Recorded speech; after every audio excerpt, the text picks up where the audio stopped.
Hi friends, ഷെഫീസ് dream വേൾഡിലേക്ക് സ്വാഗതം. നമ്മുടെ നാട്ടിൽ ഇപ്പോൾ നാരങ്ങയ്ക്കൊക്കെ നല്ല വിലക്കുറവാണ്. നമുക്ക് നാരങ്ങ അച്ചാറൊക്കെ തയ്യാറാക്കിയിട്ട് സൂക്ഷിക്കാൻ പറ്റിയ ടൈമാണ്. ഞാനിവിടെ 2 കിലോ വാങ്ങിച്ചിട്ടുണ്ടായിരുന്നു. അത് 3ആയിട്ട് ഭാഗിച്ചിട്ടുണ്ട്. ഞാനിവിടെ ഒരു വീഡിയോ ആണ് കാണിക്കുന്നത്. 2 വീഡിയോ ഞാൻ പിന്നീട് അപ്ലോഡ് ചെയ്യുന്നതാണ്. നമ്മുടെ വീഡിയോയുടെ ലെങ്ത്ത് കൂടണ്ട വിചാരിച്ചിട്ട് പാർട്ട് 1, പാർട്ട് 2, പാർട്ട് 3 ആയിട്ട് ഇടുന്നതാണ്. അപ്പോൾ നമുക്കിത് നാരങ്ങ കട്ട് ചെയ്തെടുക്കാം. ഞാനിവിടെ ആവിക്ക് ഇത് വേവിച്ചിട്ടില്ല കേട്ടോ. ഞാനിത് പച്ചയ്ക്ക് ഇതുപോലെയാണ് തയ്യാറാക്കുന്നത്.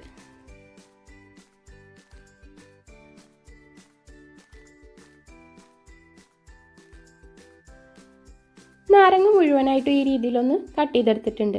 ഇനി നമുക്കൊരു ചട്ടി അടുപ്പത്ത് വെച്ചിട്ട് ഇത് തയ്യാറാക്കാം.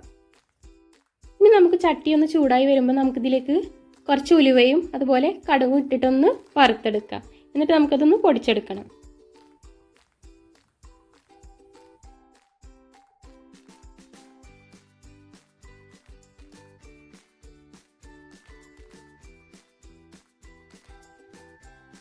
ഇനി നമുക്കിത് വറവായതിനു ശേഷം നമുക്കിതൊരു പാത്രത്തിലേക്ക് മാറ്റിയിട്ടുണ്ട്. ഇനി നമുക്കിത് ചൂടാറിയതിന് ശേഷം പൊടിച്ചെടുക്കണം. ഇനി നമുക്ക് ആ ടൈം കൊണ്ട് തന്നെ ഇവിടെ ആ ചട്ടിയിൽ തന്നെ നമുക്ക് ഇതിലേക്ക് കുറച്ച് ഓയിൽ ഒഴിച്ചെടുക്കാം. ചട്ടി ഒന്ന് ചൂടായതിന് ശേഷം ഇതിലേക്ക് നല്ലെണ്ണയാണ് ചേർത്തിട്ടുള്ളത്. നിങ്ങളെ കയ്യിലില്ലെങ്കിൽ വെളിച്ചെണ്ണ ചേർത്താലും മതി. നല്ലെണ്ണ ചേർത്താലും നമുക്ക് അച്ചാറിനൊക്കെ ഒരു ടേസ്റ്റ് കിട്ടാൻ നല്ലെണ്ണയാണ് നല്ലത്. ഇനി നമുക്കിതിലേക്ക് എണ്ണയൊന്ന് ചൂടായി വരുമ്പോൾ ഇതിലേക്ക് കടുകും ഉലുവയും ഇട്ടിട്ടൊന്ന് പൊട്ടിച്ചെടുക്കാം, കുറച്ച് കറിവേപ്പിലയും ചേർത്തിട്ട്.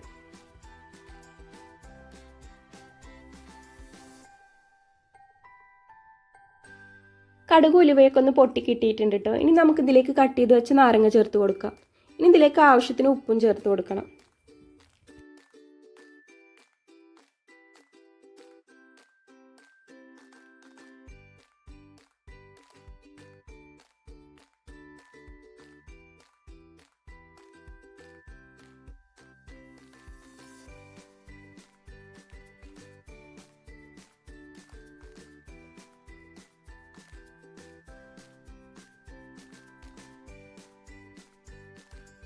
ഇതിലേക്ക് ഒരു 3/4 ടീസ്പൂൺ മഞ്ഞൾപ്പൊടിയും 1 ടീസ്പൂൺ നോർമലായിട്ടുള്ള മുളക് പൊടിയും പിന്നെ 1 ടീസ്പൂൺ കാശ്മീരി മുളക് പൊടിയും കൂടി ചേർത്തിട്ട് നമുക്കിതൊന്ന് നല്ല രീതിയിലൊന്ന് ഇളക്കിയതിന് ശേഷം ഒരു 5 മിനിറ്റ് ഒന്ന് മൂടി വെച്ചിട്ടൊന്ന് വേവിച്ചെടുക്കാം.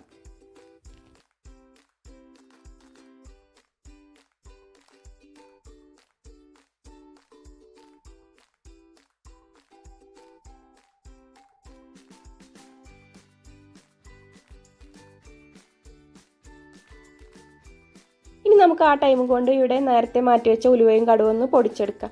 നിങ്ങൾക്ക് വേണമെങ്കിൽ മിക്സിയിൽ പൊടിച്ചെടുക്കട്ടോ. ഞാനിവിടെ കുറച്ചുള്ളൂ, അതുകൊണ്ട് ഇതുപോലെ ഒന്ന് പൊടിച്ചെടുക്കുന്നുണ്ട്.